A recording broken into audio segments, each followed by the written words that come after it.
Et nous aussi, on va ouvrir la parole de Dieu ensemble comme on le fait chaque semaine. C'est une bonne habitude et c'est une habitude qui dure depuis plus de 2000 ans, presque 2000 ans maintenant, si je peux dire, oui. On ouvre la parole de Dieu, l'Église du Seigneur ouvre la parole de Dieu chaque dimanche et on veut ouvrir ensemble ce matin. Je vous invite à ouvrir vos Bibles avec moi dans Actes au chapitre 15. Et ce matin, on va terminer le chapitre 15 en lisant à partir du verset 36 et on va se rendre jusqu'au chapitre 16, verset 10. Juste avant de lire le passage, je voulais juste mentionner un élément qu'on vous a partagé dans les courriels hebdomadaires depuis déjà quelques semaines et dont on a eu l'occasion de partager mercredi soir, il y a une dizaine de jours, avec vous. Vous savez que notre gouvernement avait commandé une étude sur l'application de la laïcité dans les divers services de nos gouvernements. Et puis, il y a une équipe qui a été mise en place par le gouvernement qui a fait des recommandations.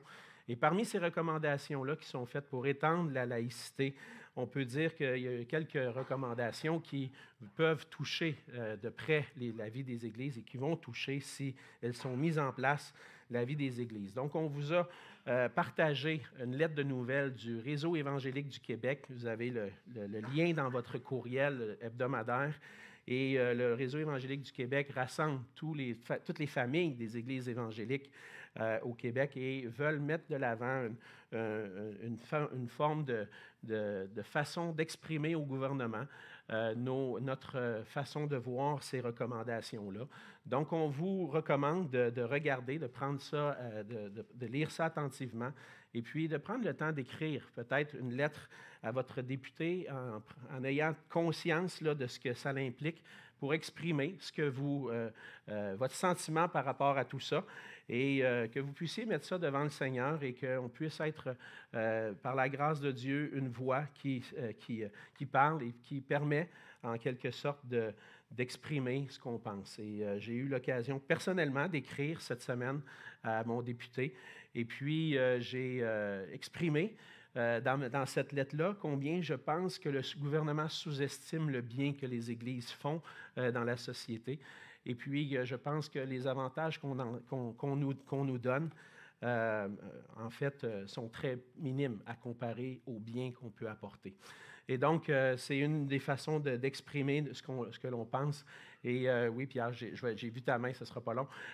Et puis, donc, on vous encourage à prendre le temps de considérer, d'écrire à votre député pour exprimer votre pensée sur ça, votre opinion sur ce sujet-là. Oui, vas-y, Pierre. Oui, c'est ça. Donc, Pierre est disponible si jamais vous voulez. Pierre a écrit des lettres cette semaine, donc il peut vous accompagner. S'il y en a qui veulent, je veux qu'on m'aide un petit peu, c'est possible de le faire aussi. Pierre est là, il est disponible, vous pouvez aller le voir, après la célébration pour ça. Donc, mais avant tout, je pense que ce que le Seigneur nous demande, c'est de prier pour nos gouvernements. Et puis, à travers ça, on ne sait pas qu'est-ce que le Seigneur va faire, mais moi, j'ai confiance que même s'il y a des lois qui sont imposées dans la suite, Jésus-Christ bâtit son Église. Et puis, il n'y a rien qui va empêcher Jésus de bâtir son Église. Mais si, pour un certain temps, le Seigneur a permis qu'on ait ces avantages-là, pourquoi nous les enlever? Pourquoi? Donc, c'est ça la question qu'on veut se poser, qu'on veut peut-être faire réfléchir. Pourquoi enlever ces privilèges alors que l'Église fait du bien à la société? Et puis, on n'est pas sans ignorer, là, je m'étends un petit peu, mais on n'est pas sans ignorer qu'il y a eu des abus de la part de l'Église dans le passé et qu'il y en a encore. Mais pourquoi punir toutes les églises qui font du bien quand quelques-unes font ce qui n'est pas bien? Donc, le système de justice juge ceux qui ne font pas le bien, mais qui puissent aussi permettre à d'autres de continuer de faire le bien. Donc, c'est un peu ma position et ce que j'ai exprimé. Mais en même temps, on veut prier pour nos gouvernements et on va prendre le temps de le faire ce matin après avoir lu le passage. Donc, on lit ensemble ce matin dans Actes chapitre 15, à partir du verset 36. La parole de Dieu dit ceci. « Quelques jours s'écoulèrent, après lesquels Paul dit à Barnabas, « Retournons voir les frères dans toutes les villes où nous avons annoncé la parole du Seigneur pour voir en quel état ils sont. » Barnabas voulut amener aussi Jean, surnommé Marc. Mais Paul jugea plus convenable de ne pas prendre avec eux celui qui les avait quittés depuis la Pamphylie et qui ne les avait point accompagnés dans leur œuvre. Ce dissentiment fut assez vif pour qu'ils se séparent l'un de l'autre. Et Barnabas, prenant Marc avec lui, s'embarqua pour l'île de Chypre. Paul choisit Silas et partit, recommandé par les frères à la grâce du Seigneur. Il parcourut la Syrie et la Cilicie, fortifiant les églises. Il se rendit ensuite à Derbe et à Lystre. Et voici, il y avait là un disciple nommé Timothée, fils d'une femme juive fidèle et d'un père grec. Les frères de Lystre et d'Icône rendaient de lui un bon témoignage. Paul voulut l'amener avec lui et l'ayant pris, il le circoncit à cause des Juifs qui étaient dans ces lieux-là, car tous savaient que son père était grec. En passant par les villes, il recommandait aux frères d'observer les décisions des apôtres et des anciens de Jérusalem. Les églises se fortifiaient dans la foi et augmentaient en nombre de jour en jour. Ayant été empêchés par le Saint-Esprit d'annoncer la parole dans l'Asie, ils traversèrent la Phrygie et le pays de Galatie. Arrivés près de la Mysie, ils se disposaient à entrer en Bithynie, mais l'Esprit de Jésus ne le leur permit pas. Ils franchirent alors la Mysie et descendirent à Troas. Pendant la nuit, Paul eut une vision. Un Macédonien lui apparut et lui fit cette prière. « Passe en Macédoine, secours-nous !» Après cette vision de Paul, nous cherchâmes aussitôt à nous rendre en Macédoine, concluant que le Seigneur nous appelait à y annoncer la bonne nouvelle.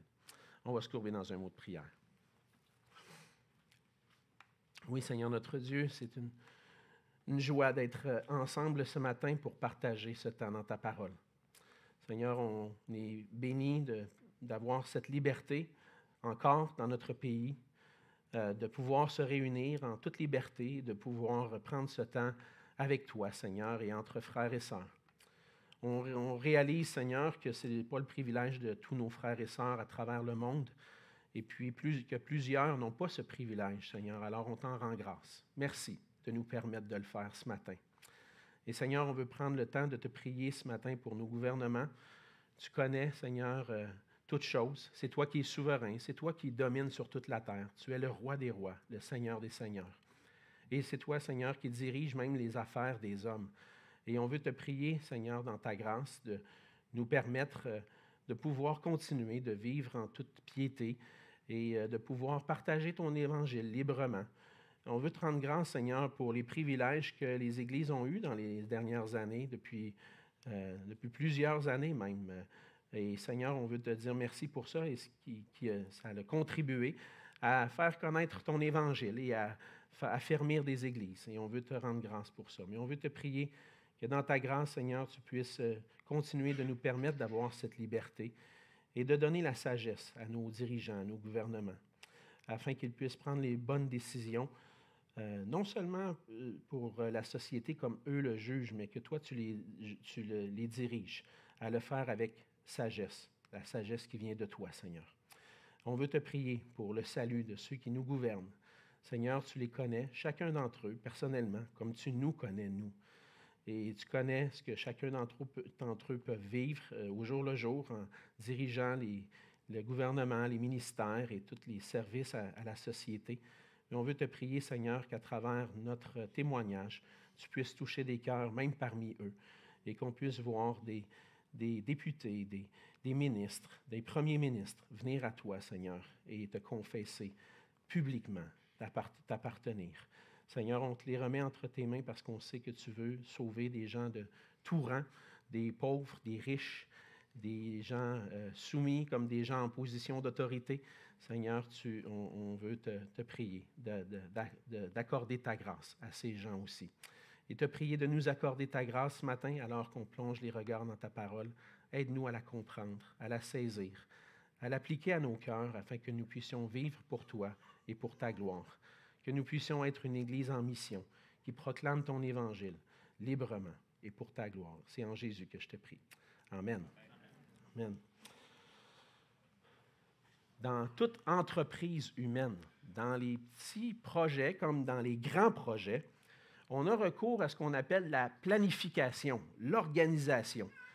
qu'on décide de participer à une petite activité ou qu'on décide d'organiser une petite activité ou de partir pour un long voyage, on va planifier, organiser nos déplacements, le trajet qu'on va emprunter, le budget qu'on va dépenser, les activités qu'on va faire, où on va manger, l'endroit où on va dormir.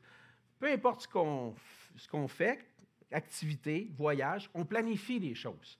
Même dans la routine quotidienne, on planifie. Peut-être que vous dites, moi, je ne suis pas un très grand planificateur. Moi, j'y vais plus comme I go with the flow. Tu sais, hein, j'avance, puis comme ça va. Hein, je n'ai pas besoin de planifier. Ah, mais on n'est pas toujours conscient qu'on planifie des choses.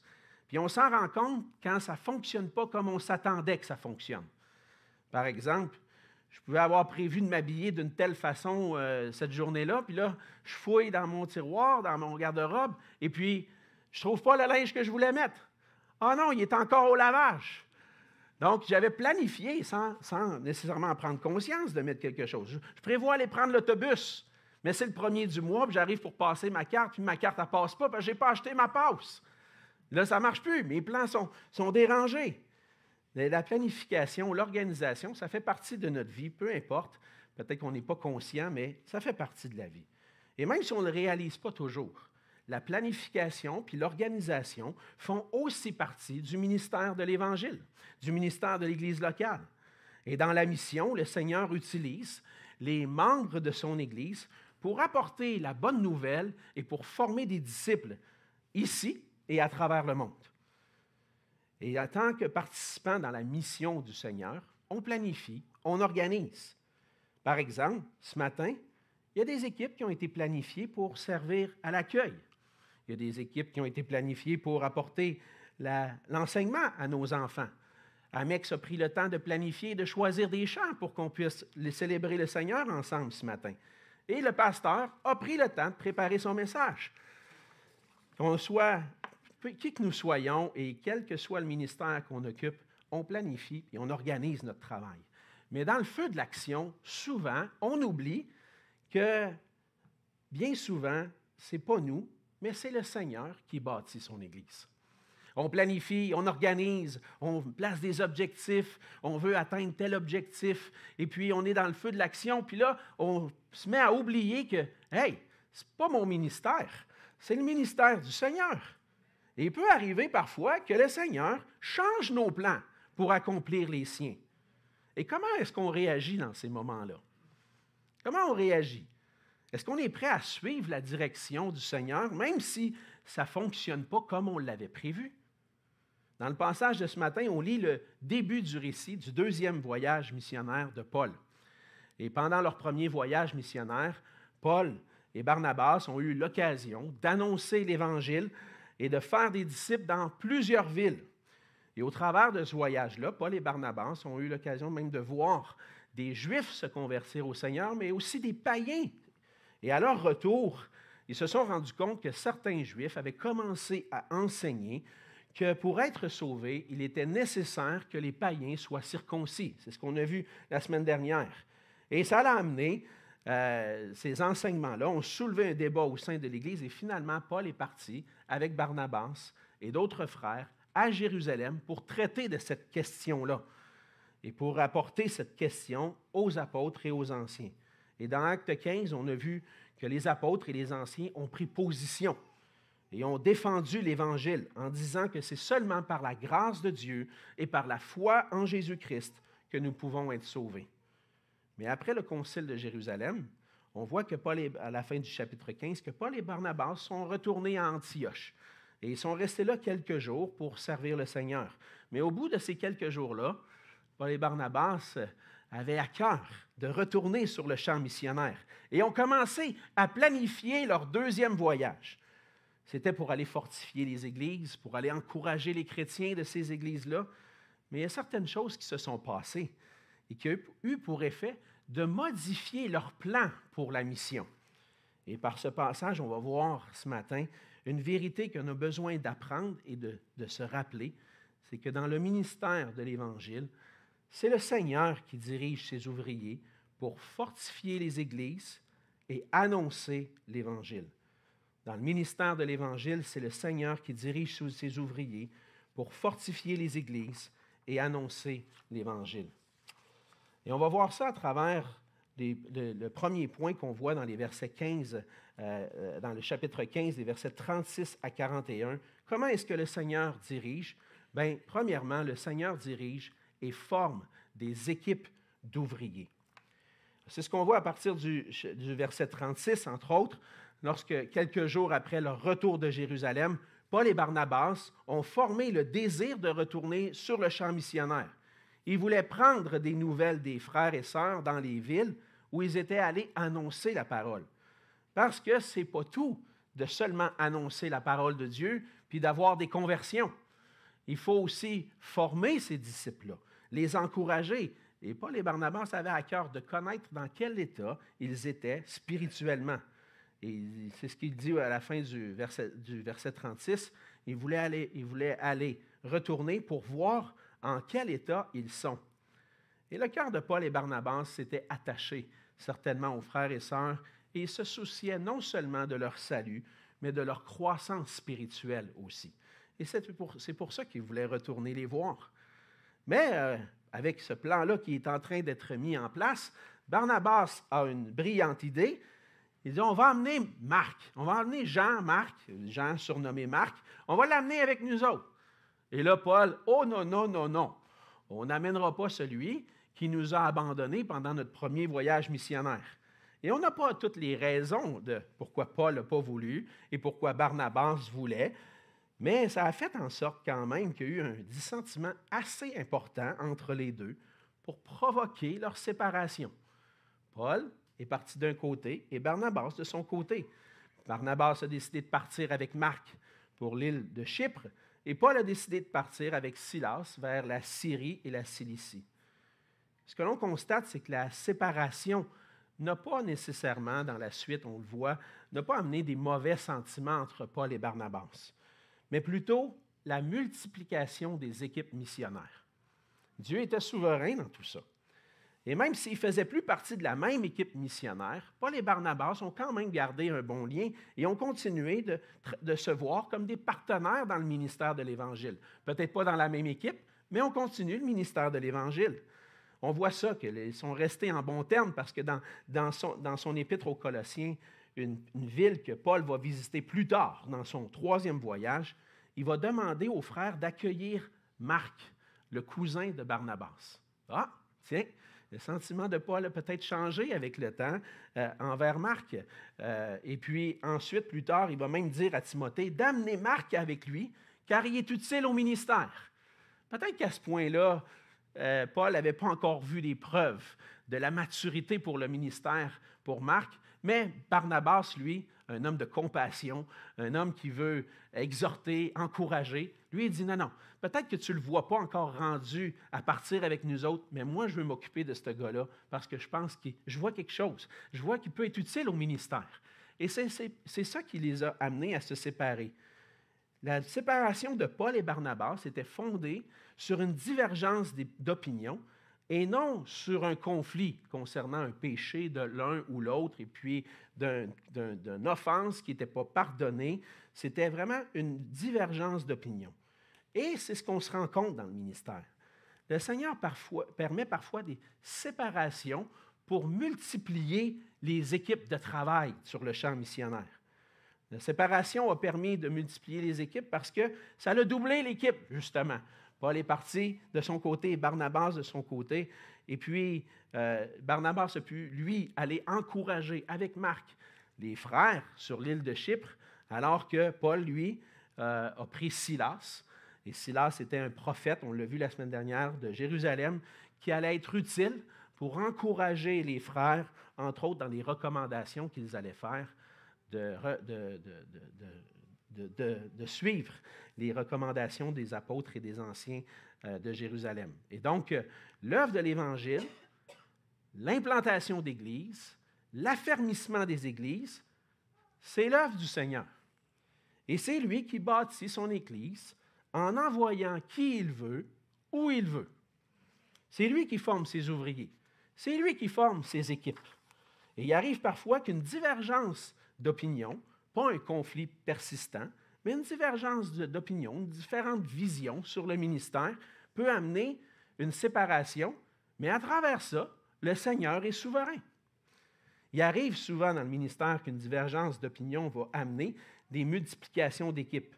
Déjà, cette semaine, je parlais avec un frère qui a des changements dans son ministère parce qu'il y a eu peut-être des divergences de vision avec là où il travaillait. Mais le Seigneur l'amène ailleurs et puis il continue d'être en bons termes. Et c'est souvent ce qui est nécessaire, parfois, que le Seigneur multiplie les équipes pour que les églises soient fortifiées et pour que l'Évangile soit annoncé. Et même si le Seigneur peut permettre des séparations, la divergence d'opinion, c'est ça qu'il faut faire attention, ne doit pas toujours se conclure par une séparation. Et on a besoin d'apprendre de ça. Luc ne nous donne pas les détails de la divergence entre Paul et Barnabas, mais je suis convaincu que Paul avait ses bonnes raisons et que Barnabas avait des bonnes raisons. Mais parfois, le Seigneur nous place dans des situations où il y a des avantages, des inconvénients. Un pense que ça, c'est mieux, l'autre pense que ça, c'est mieux.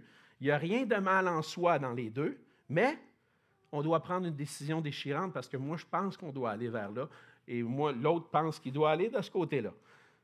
Mais le plus souvent, ce qu'on voit, c'est que dans l'exhortation qu'on voit même dans les épîtres de Paul, c'est qu'on doit chercher à travailler d'un commun accord.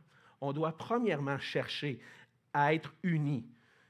Puis ce qu'on voit dans les épîtres de Paul bien souvent, c'est qu'on doit premièrement chercher l'unité dans l'amour et l'humilité. Si vous voulez aller lire le chapitre 2 de Philippiens, c'est un bel exemple où Paul va encourager les chrétiens d'une même Église à regarder d'une même âme, un même amour, une même pensée. Et comment ils vont le faire?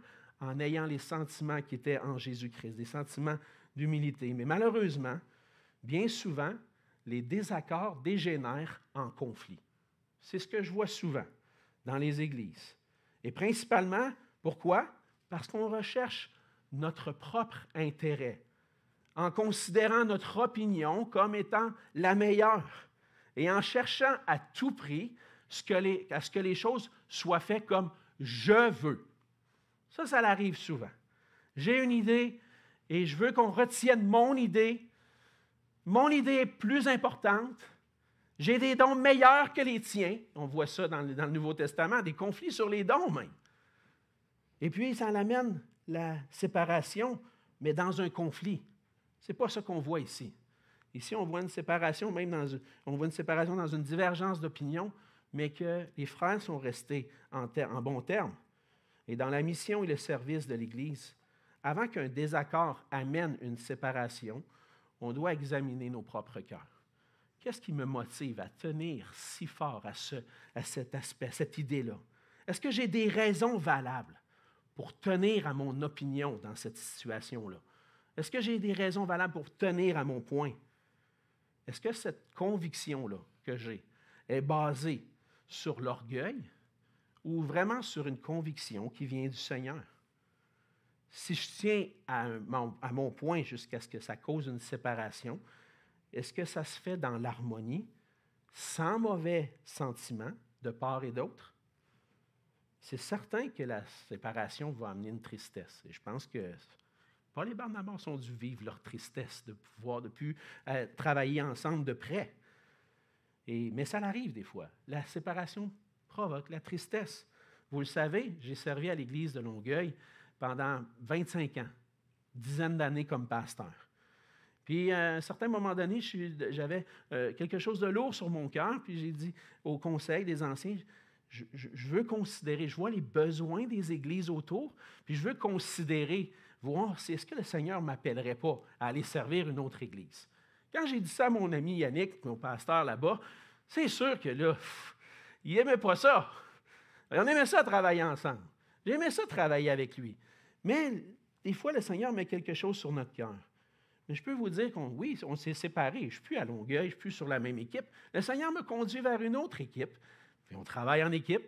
On est bénis de travailler ensemble. Mais je reste en bon terme avec eux. Même on continue de travailler ensemble, des fois dans certains projets, dans certains ministères. Et ça, c'est important. De s'assurer que, est-ce que je tiens à mon point? Si je tiens tellement à ce point-là, est-ce que c'est par orgueil ou c'est vraiment par une conviction qui vient du Seigneur? Et puis, quand c'est le cas, bien souvent, les deux côtés vont le voir. Oui, ça vient de Dieu. Puis oui, ça nous attriste que tu partes, Alex. Oui, ça nous attriste qu'un tel qu'on va peut-être envoyer en mission, ça va nous attrister de le voir partir parce qu'on le perd, mais en même temps, on se réjouit parce que le Seigneur multiplie ses équipes de cette façon-là. Et le Seigneur va permettre des fois des séparations parce qu'il veut multiplier les équipes. Et le Seigneur dirige le ministère de cette façon-là. Mais le Seigneur dirige aussi le ministère dans le fait qu'il ajoute des ouvriers aux équipes. Le Seigneur forme ses équipes et il ajoute des fois des ouvriers aux équipes. Et c'est ce qu'on voit au début du chapitre 16, les versets 1 à 5. On voit que Paul a commencé son deuxième voyage à la fin du chapitre 15. Il a parcouru la Syrie, la Cilicie, en fortifiant les églises. C'était le but de son voyage, d'aller dans les églises et de fortifier les églises. Ce n'est pas tout d'implanter une église, il faut que l'église soit en santé. On doit veiller sur la santé de ces églises-là. Mais là, il arrive à Derbe et à Lystre, des villes où ça n'avait pas été facile, le ministère là-bas, parce qu'il y avait eu des persécutions.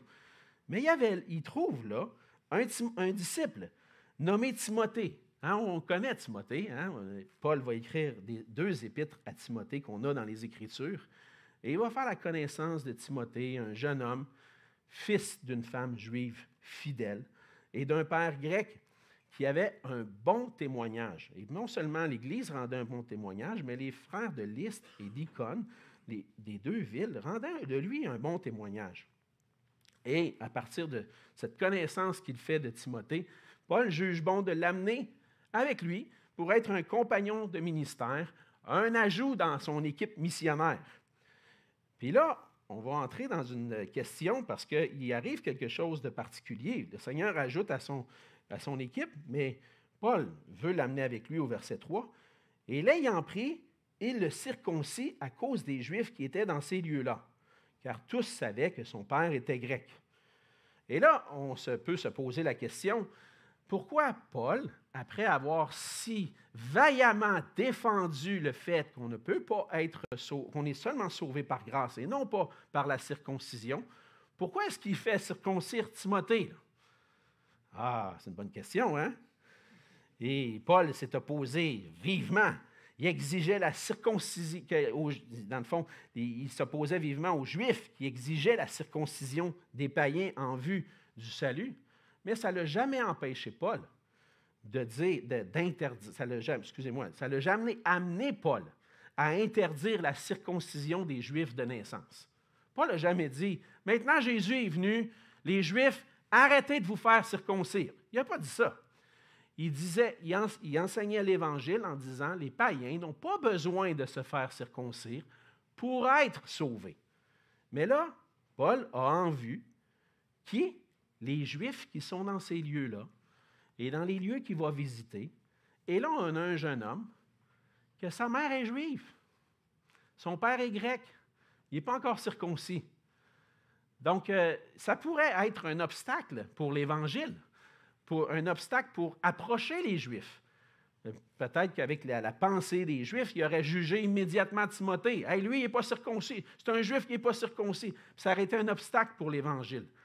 Mais Paul ne veut pas qu'il y ait d'obstacle pour l'Évangile. Et on va lire un passage dans 1 Corinthiens qui montre pourquoi il ne veut pas avoir d'obstacle. Mais le but, c'est d'enseigner l'Évangile, d'apporter l'Évangile de Jésus-Christ. Et pour ne pas être un obstacle aux Juifs, il va faire circoncire Timothée, selon ce que le Seigneur demande aux Juifs dans sa parole. Et donc, la différence, c'est ceci. La différence, c'est que d'un côté, certains exigeaient la circoncision des païens pour qu'ils soient sauvés. Paul ne fait pas circoncire Timothée pour qu'il soit sauvé. Timothée est sauvé par la foi, par la grâce qui est en Jésus-Christ. Il le fait circoncire pour que Timothée ne soit pas un obstacle auprès des Juifs. Et donc, ça, c'est la différence. Et Paul s'est assuré que la situation de Timothée ne serait pas cet obstacle à l'Évangile. Et Paul lui-même a toujours agi de cette façon-là pour que le plus de personnes soient sauvées.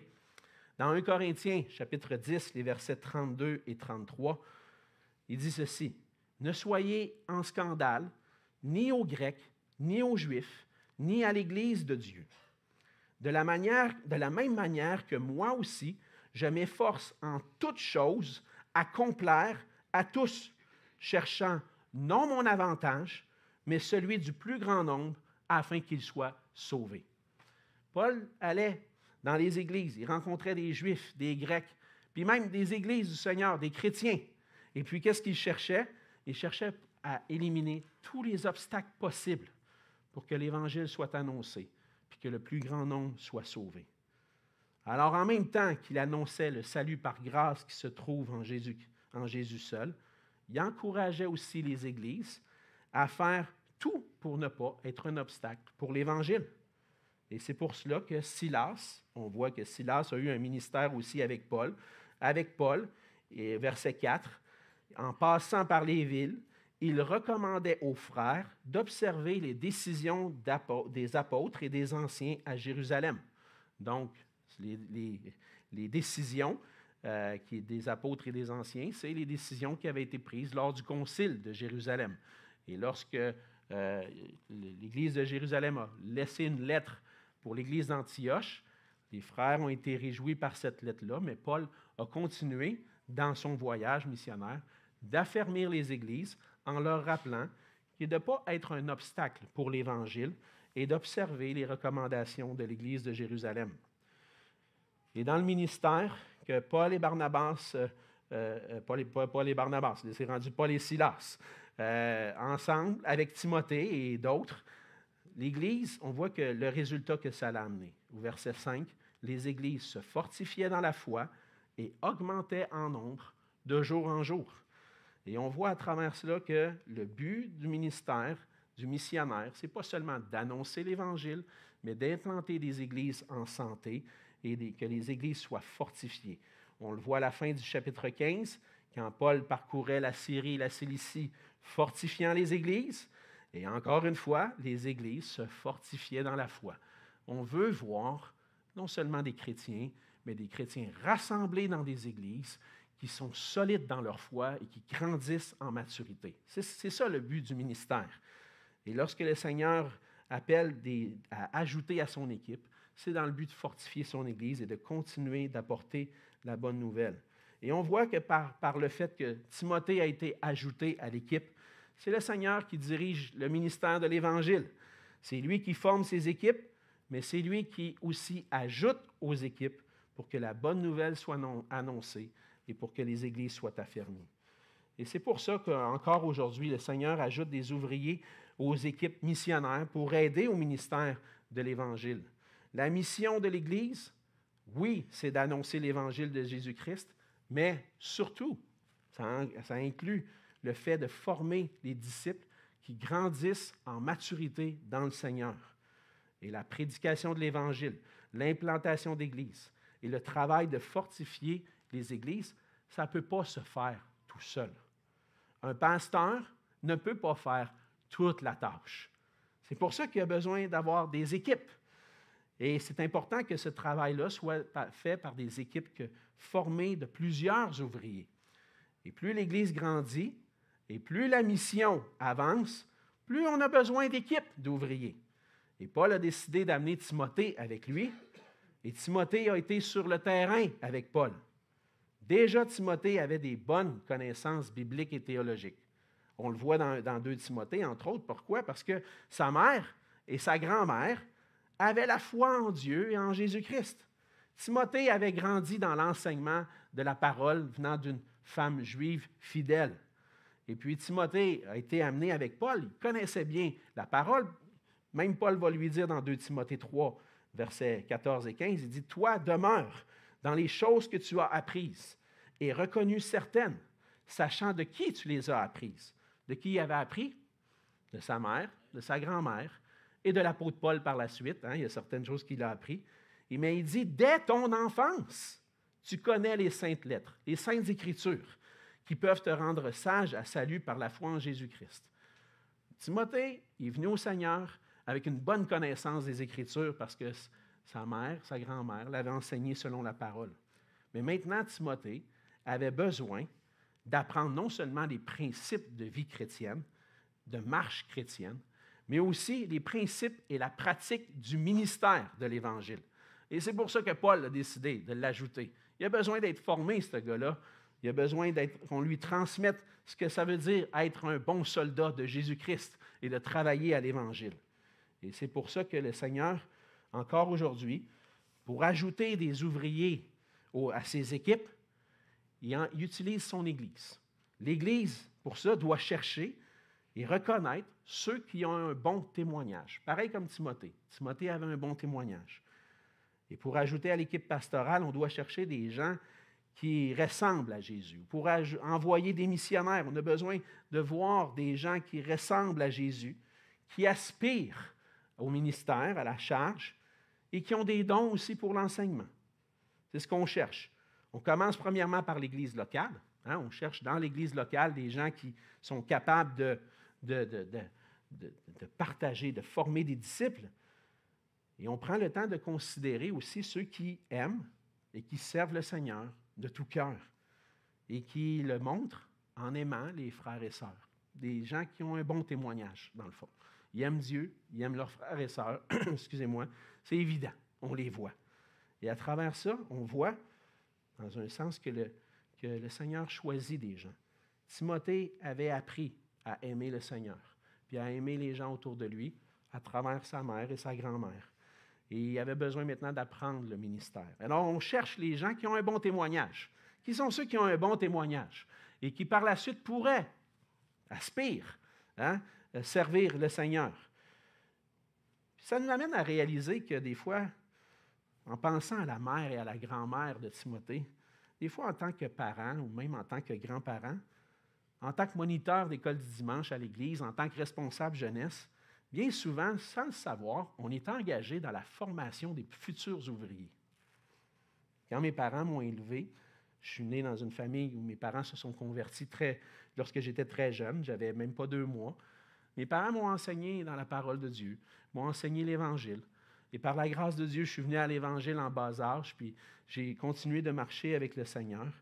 Mais mes parents ont persévéré dans ça. Ils m'enseignaient les principes de la parole de Dieu. Puis ils ne savaient pas le résultat que ça donnerait. Ça aurait pu donner un résultat différent. Mais par la grâce de Dieu, sans le savoir, il est en train d'inculquer la parole de Dieu à un futur ouvrier. Je peux vous dire qu'ils ont mis toute leur énergie pour ça. Que mon frère et moi, on a été enseignés à être des hommes travaillants qui marchent avec Dieu. Merci Seigneur, mon frère marche avec le Seigneur aussi. Mes moniteurs à l'école du dimanche, mes enseignants à l'école chrétienne, ils ne savaient pas qu'ils étaient en train de participer à la formation d'un pasteur qui allait devenir théologien puis professeur de théologie pour un séminaire. Ils ne savaient pas ça. Fait que c'est pour ça que nous-mêmes, on ne sait pas qu'est-ce que le Seigneur est en train de préparer dans cette future génération. Qui sont les enfants que le Seigneur nous prête? Le Seigneur est peut-être en train de former dans les petits cœurs de ces enfants-là des futurs disciples de Jésus-Christ qui vont marcher, mais qui vont être utiles à l'œuvre de Dieu. Fait qu'on ne doit pas arrêter. On continue.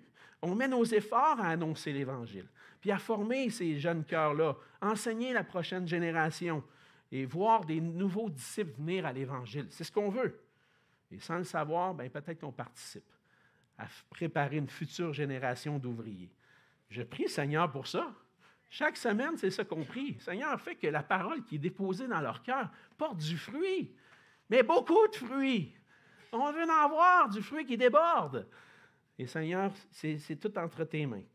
Et ce n'est pas à cause seulement de mes parents, ce n'est pas à cause seulement de mes moniteurs d'école du dimanche, c'est à cause de l'œuvre de Dieu dans mon cœur aussi. Dieu a fait son travail, mais eux ont travaillé à semer. Et c'est ce qu'on fait, on sème, on sème. Puis on ne sait pas ce que ça va donner. Puis c'est ça qui est difficile dans le ministère, c'est qu'on ne voit pas toujours le résultat. Le résultat, des fois, il est loin. Je connais un pasteur, à un moment donné, il dit, je l'ai peut-être partagé, moi, j'aime ça tondre ma pelouse.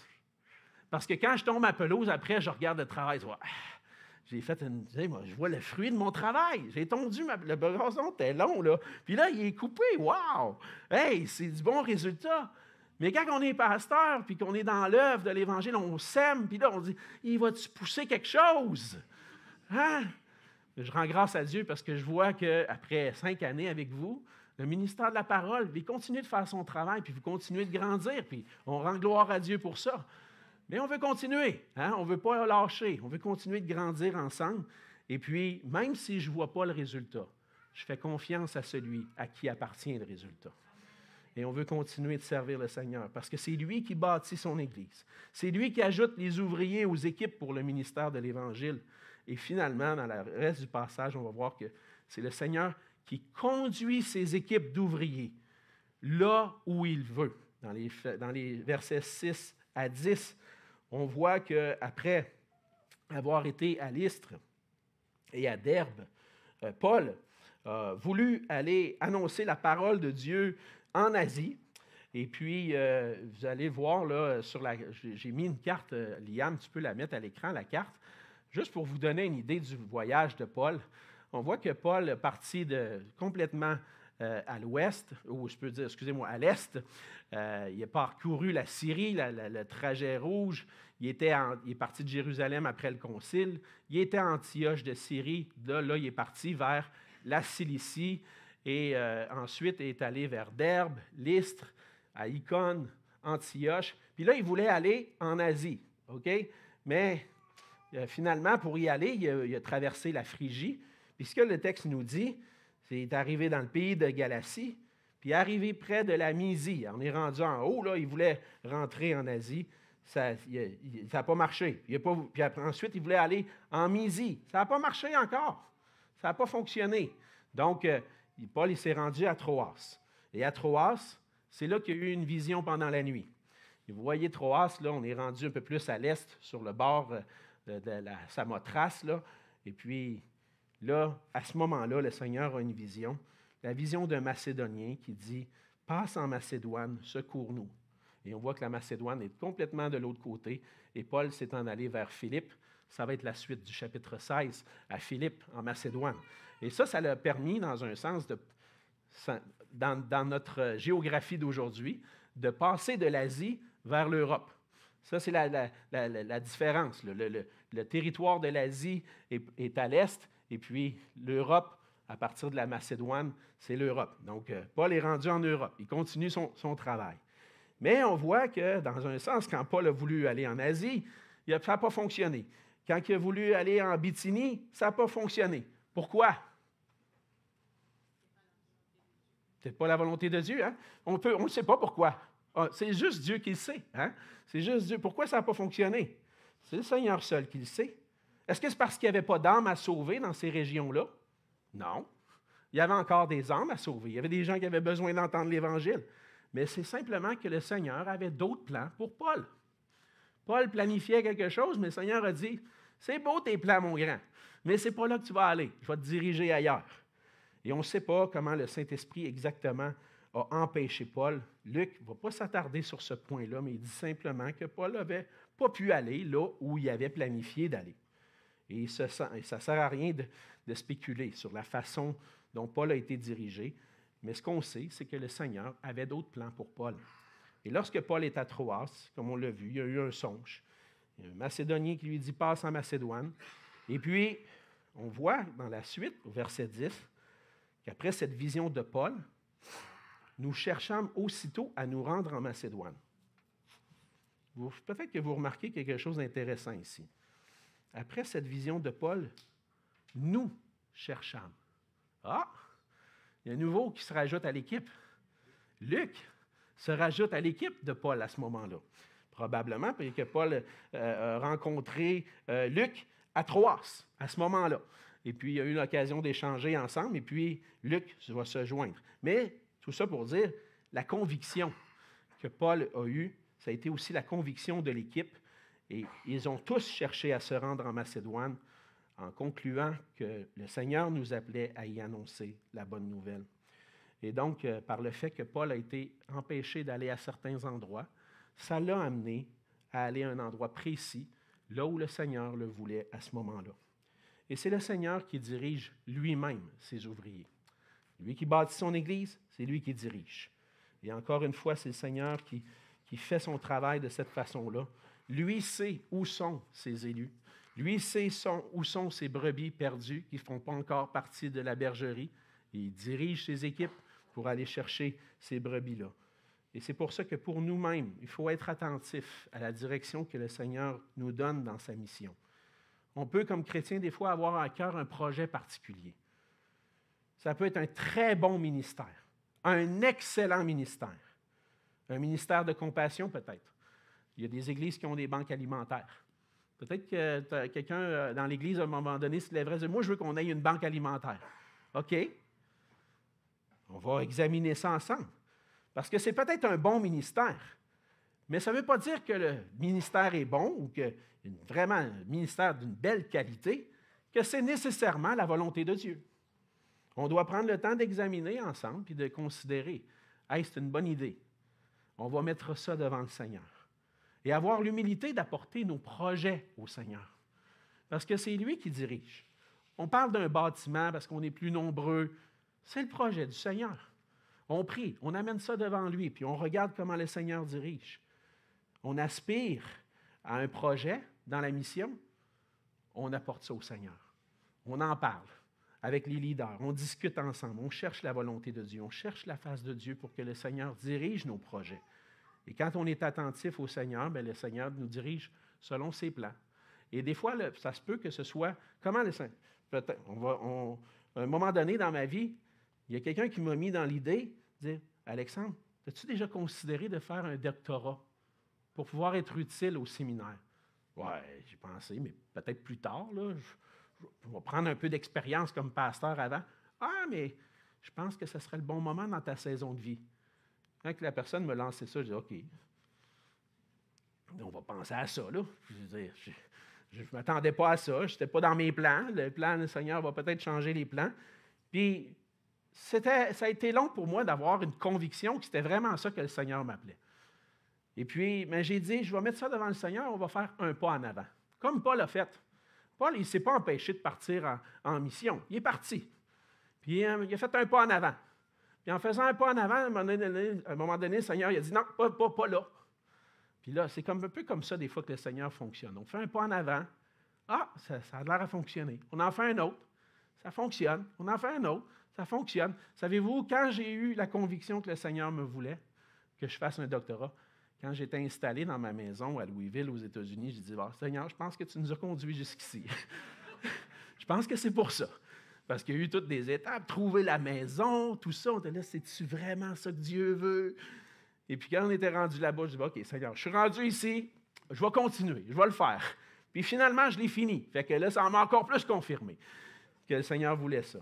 Mais après ça, je suis revenu et j'ai dit, est-ce que les plans, c'était que je délaisse un peu le ministère pastoral pour aller à Sembec, puis même peut-être à temps plein à Sembec, puis servir le Seigneur dans le séminaire. Puis là, on avance un pas. Oh! Ça n'a pas l'air à fonctionner, ce bout-là. Pas tout de suite, peut-être. Puis là, j'avance. Puis, non, ça ne marche pas.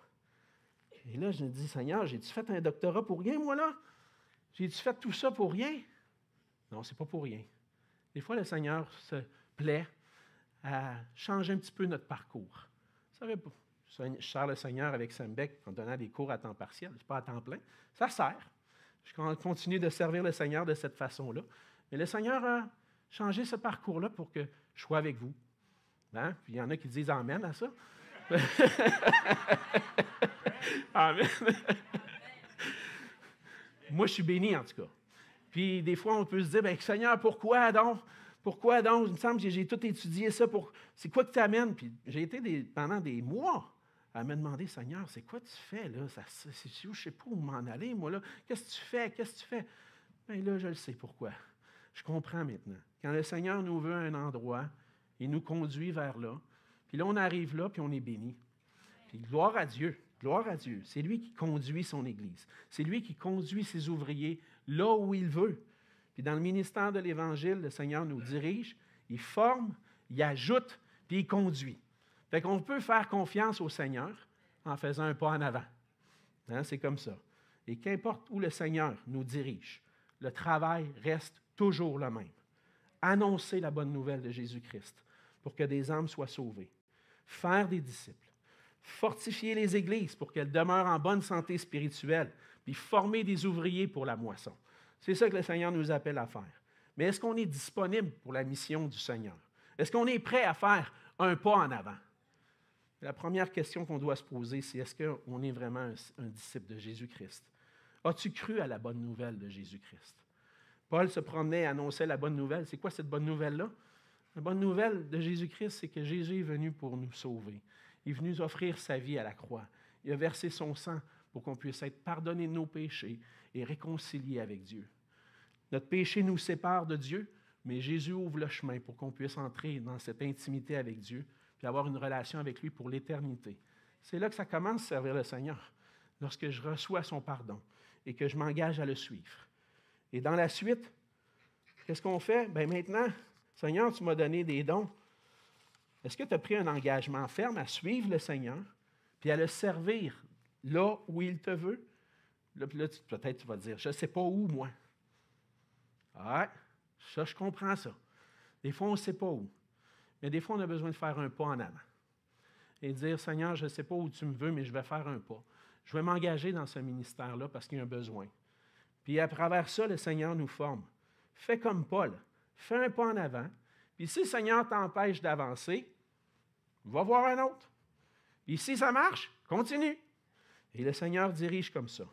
Et c'est par la prière, en avançant, que le Seigneur nous guide dans sa volonté. Alors, mon désir, ma prière, c'est que comme Église engagée dans le ministère de l'Évangile, on puisse chercher ensemble la direction du Seigneur pour qu'il puisse nous conduire ensemble dans sa mission.